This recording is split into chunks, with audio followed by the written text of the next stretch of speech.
Three entrepreneurs, one podcast, zero chance we agree on everything. This is the Ron Table, where if business gets real, life gets messy. Yes, drop in, opinions fly, and yes, moving quotes are basically a second language.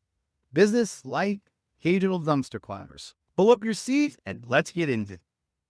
Everybody, welcome back to another episode of the Ron Table. I am joined as always by my co-hosts Lady Belcastro and Nicole Gray. Say hello, everybody.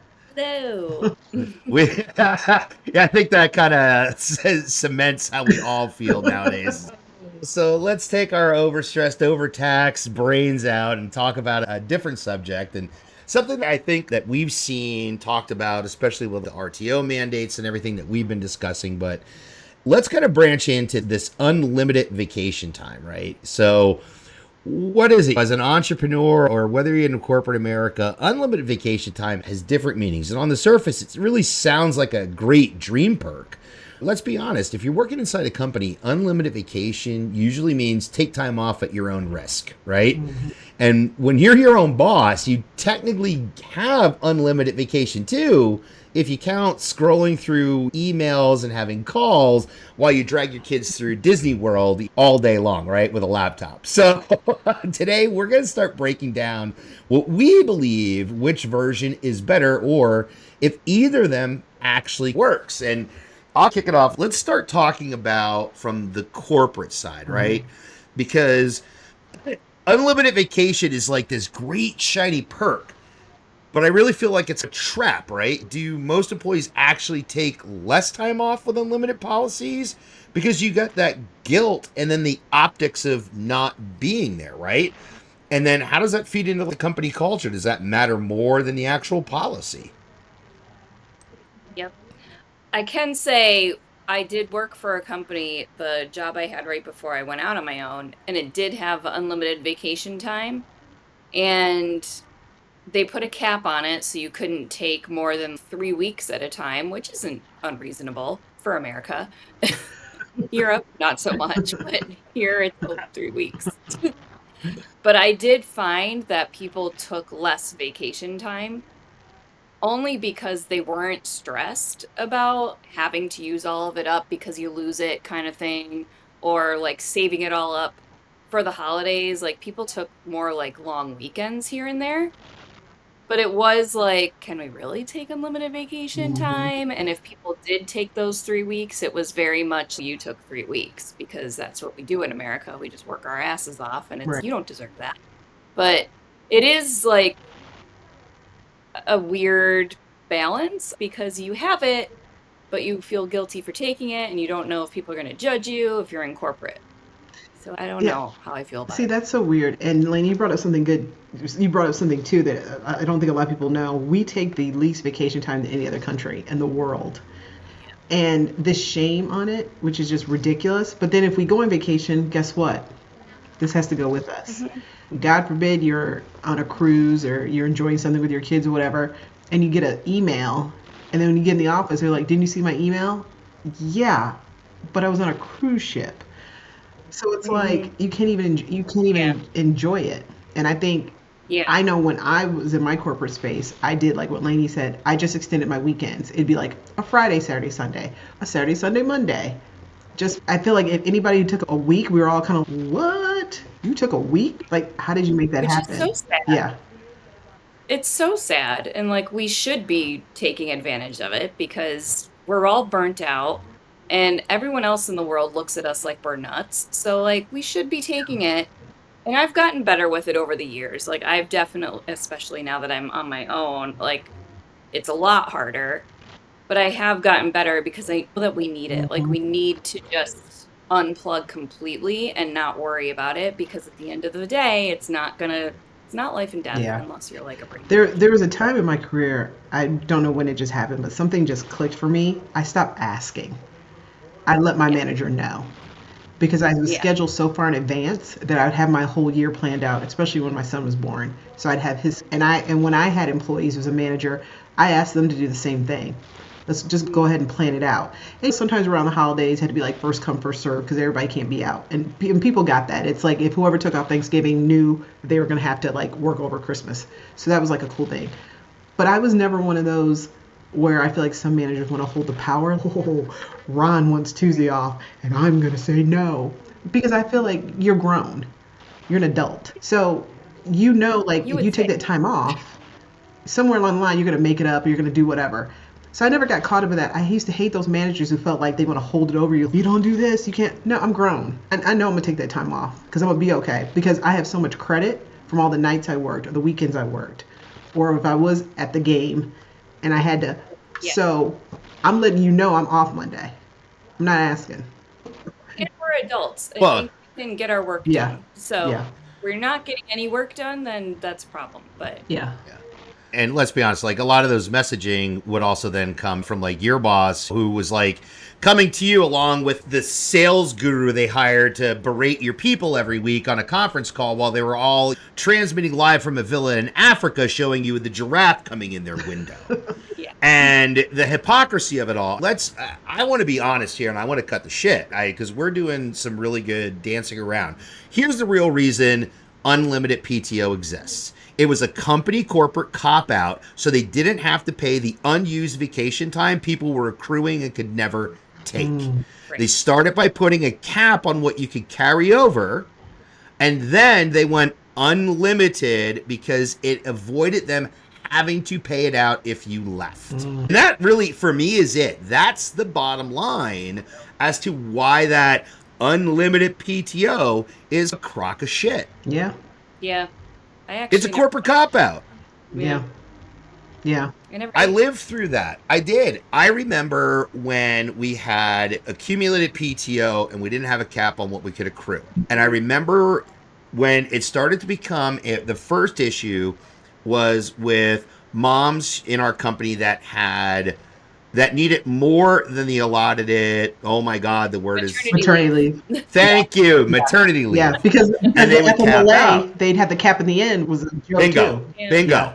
And we had a lot of moms that needed extra time, and they actually started the policy change and that you could gift time into a pool for those individuals. And what a concept. I needed extra time for having a baby. Exactly. Yeah. Like it's so ridiculous. Yeah. But if I'm not back in the allotted prescribed time, my job won't be held. Right. Right. And HR will make you start to post and replace it unless people gift you their PTO time. Yeah. And that's where it started. And then it moved to, why don't we just do it as unlimited? Because then we don't have to pay it out. Well, and also too, because executives were taking that time. So we were mirroring them what they were doing because we were like, oh, if Bob can take 2, I'm gonna take 2 weeks, but they're like, oh well, now if you take your, then you only have a blah blah blah. So it's do as I say, not as I do, like you were saying, Ron. Yeah. So Yeah. Yep. But you have, just like you said, you have that guilt factor. mhm. Exactly. Which is ultimately why we're all on our own. Yeah. Because we don't want to have that Yeah. guilt. Even on your own, we Well, can do whatever we want. And that's what's so interesting because I think on the flip side of that, yes, we have more freedom, if you will, to take that time. You do find yourself still grinding on that time, but it's different. You know what I'm saying? Because it's like I can set my schedule. I can let clients know, hey, I'm not going to be here this week. I'm out, this, that, and the other. But if a prospect were to reach out to any one of us and we happen to be chilling in a villa in wherever, we will respond and just go, hey, I'm not in the country or I'm not here, but I'm looking forward to meet you. But we won't feel bad about it because it's our thing. Yeah. And that actually just happened to me this week. I wasn't away, but I had friends in town visiting. And so the only time they could be here was Sunday, Monday, Tuesday. So I just didn't work Monday and Tuesday. But it was still like I had a prospect that was likely turning into a client and they were emailing me. So I would do a quick 10, 15 minutes here and there to just respond to emails. And she was doing the same thing. And I'm like, this is just sad. But also, it didn't feel as violating because it's ours and it's potentially new business. So we need that. But you really can't fully unplug. Yeah. I've gotten better at unplugging from existing clients, I will take vacation and just say, do not reach out to me Yeah. because I will not answer. Yeah. So I've gotten really good at that. But yeah, you still have to monitor everything. Yeah. I think with both scenarios, you just have to ultimately understand that when you need a break and be okay to say it. Right. I Yeah. valued, first of all, I feel like a good manager, you can tell if folks need a break. You really don't want to wait until they're at the breaking point. I could see some of my employees and I'd be like, you know what? Once you take Friday off, and the other, I know what you've done all week. Friday, we going to be okay. Like, I used to tell them Yep. all the time, we are not saving lives. Yeah. We are in the tech. We Exactly. are the tech industry. I know you do best, but even if Facebook were to shut down, we gonna be okay. Okay. Yep. So with the product that we had, we're okay. Like we're not running into burning buildings, giving anybody mouth to mouth. They're gonna be okay. Take Yep. your time. We'll be all right. See, that's a good manager. Other than, and I was working, of course, up in New York. Yeah. It's like you just work and they don't give a shit if you're burning out, nothing. It's unless you are on your deathbed. Granted, this was also 20 years ago, Yeah. maybe more. Ooh, that's gross to think about. But it was a long time ago. But it was very much, if I was sick with the flu, obviously pre-COVID Yeah. days and all that, like you were going into work, like you couldn't take a day off. And if you did take a day off, I got grilled. Like, what are you doing? Where are you going? Are you going to the doctor? What are you going to the doctor for? I'm like, first of all, none of your business. Second of all, do you really want me in the office, like spreading germs or like just being burnt out in general? If that's the case, do you want me there just No, to, but that same thing. That I felt like Dwight Schrute was in my office as far as like, yeah, looking at my medical history, going, "You should be okay to work today." It's like, yep, Dwight, get out of my face. yeah, Like, is the little thing called HIPAA, yeah, and I'm gonna need you to HIPAA yep, off me. Okay. exactly. But it's very much guilt, no matter if you're in the corporate space or you're on Yeah. your own, which is just, it's really sad. So I keep trying to put my foot down. It's America. Yeah. It's just the guilt shifts, right? If you're in corporate, you feel guilty about your coworkers, you have your Dwight Schrute standing over you. You know, when you're on your own, that guilt just shifts over to yourself because it's about, can you get this stuff done? Are you putting revenue on hold? Are you able to get with clients or customers and getting your marketing done and out and up and staying consistent so you don't lose your place in the never ending thought leadership queue that is the internet? Vacation or PTO for us usually means that we're willing to be on our own and take that risk because we decided that we could work with a cocktail in our hand because we don't Yeah. have to answer to anybody Yeah. about it. It's just that guilt shifts a But bit. I was gonna say, I don't really think it's like guilt. I just want to make sure I'm on top of things. It's not. Yeah. It's not guilt, but I'm just always want to make sure like I've dotted my I's, I crossed my T's. Like I'm definitely. I feel like I was always in tune to my calendar, but it's more now because a lot of more pre-planning when you're by yourself. You know what I mean? I want to know if I go out of town. Like Ron, you want to make sure like that podcast is going to drop on that day, or Lainey, you want to make sure that if you had a project, it was released at that time because you don't want to be on the road calling you freaking out and you're like, oh, God. So I think it's just more being like you just really want to make sure you're on top of it so then you can enjoy. Yeah. Yeah. Here's the question, though, right? I'm going to ask you this open and honestly, because it's really not about, at the end of the day, how much time you're allowed. It's about whether you're actually going to take it and unplug, right? Because employees need permission. Entrepreneurs, we need discipline. What's harder? Is it asking the boss for time off? Or is it asking yourself to stop working? Asking myself to stop working. Asking myself. Yep. Yeah. Because I didn't care when I worked in corporate. I just told, like, I'm like, I already booked my flights. I'm going, and you can deal with it. I never cared. I was Yeah. like never going to Yeah. ask. I was like, listen, Yeah. it's my life. And again, what I don't know when this thing turned on for me. I made sure all my doctors, dentists, eye appointments, OBGYN, I don't care, were always during the week. I feel like I earned that time. Yep. Same. So some days it would be a beautiful 7-hour day. Some days it a 3-hour day. But then days where I have the 16 hours day, again, I got credit. So y'all gonna be okay with this 3 hours. And I'm gonna need you to move on with your life. Okay? Yep. So. But they don't. But they don't. Because we're jerks. But yeah, I think for me, it's definitely guilt for taking time away from my own business. Yeah. Yeah. Especially when, Lainey, you've been doing it longer than us, but I think for even for Ron and I, like we're that year 2 trying to get over that hump. You want to make sure we get in a place to where it's okay. We got a rhythm going.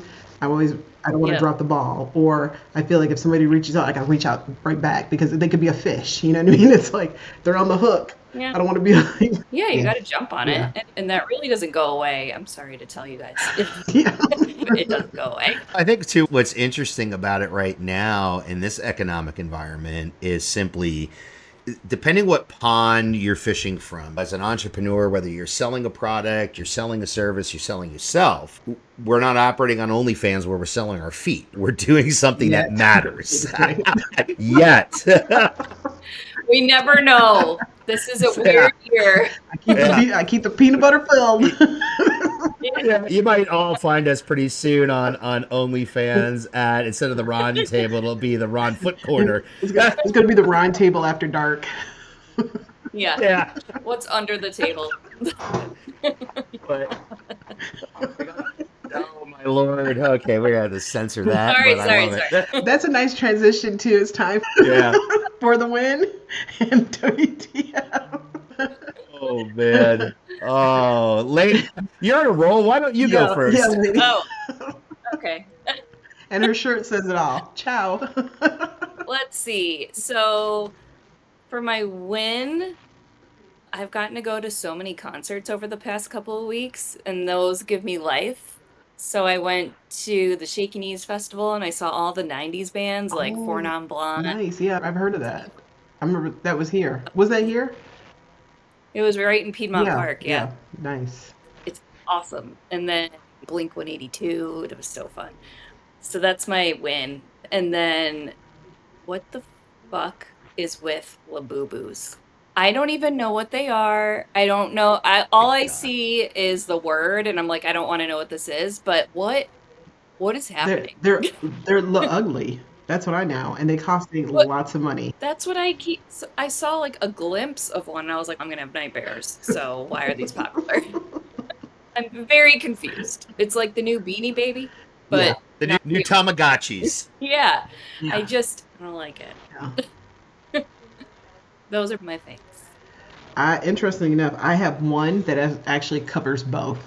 So I don't know if you all are WNBA fans. I'm a fan. Atlanta Dream is big for us. Unfortunately, we didn't make it that far in the playoffs. But yesterday, or recently, Nafisa Collier, who is a Minnesota Lynx superstar, she came out with a statement. She called the whole league out. She called them out for poor officiating, lack of accountability. She called the commissioner out.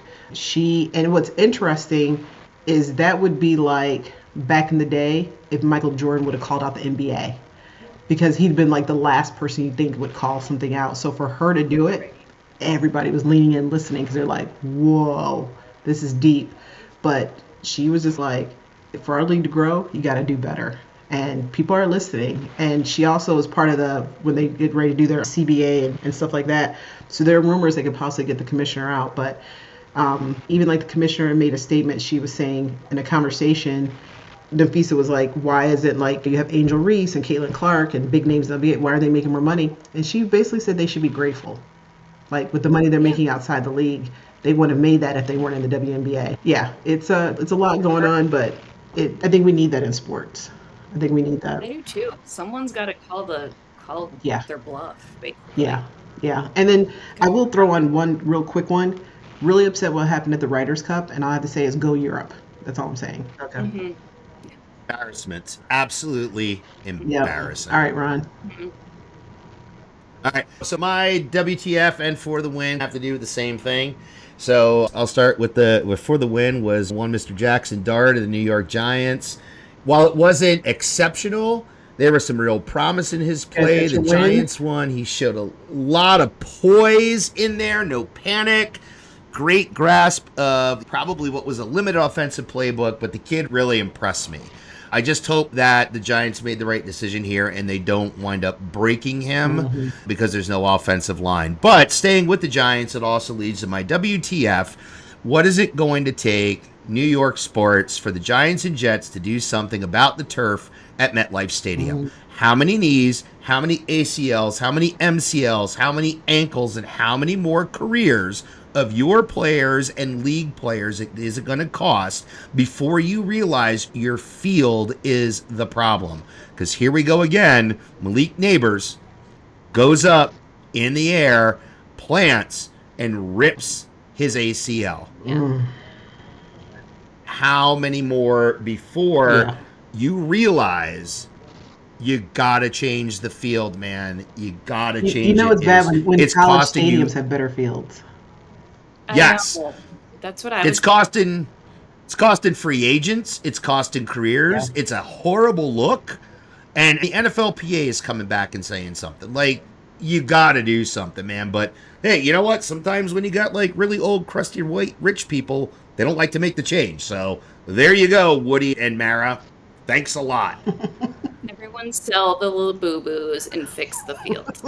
Take the money. We took Labubu's and threw them on the field. It would give it more stability. I don't There you know. go. But Something useful to do with Right. them. so on the Labubu note, here's the truth as we close this out. So unlimited vacation, I don't think it's not magic, right? It's not a magic bean. It's not a beanstalk.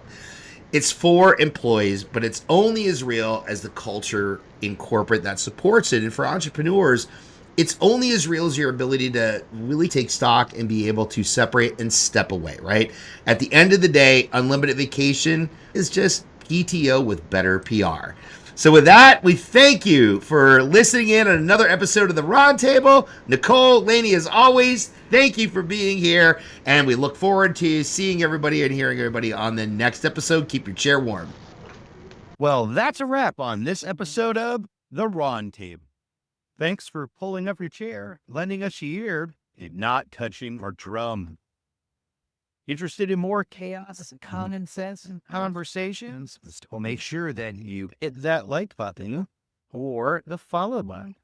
Or drop us a question or a comment in the comment section below. Want to follow us on social media? You can check out more under the resources tab at www.elevate-talent-solutions.com. Or you can visit Nicole Gray at renewedimpact.com. Hit up Lainey Del Castro at lmedigimarketing.com.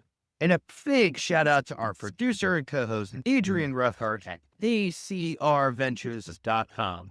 Until next time, keep that chair warm. Not done yet.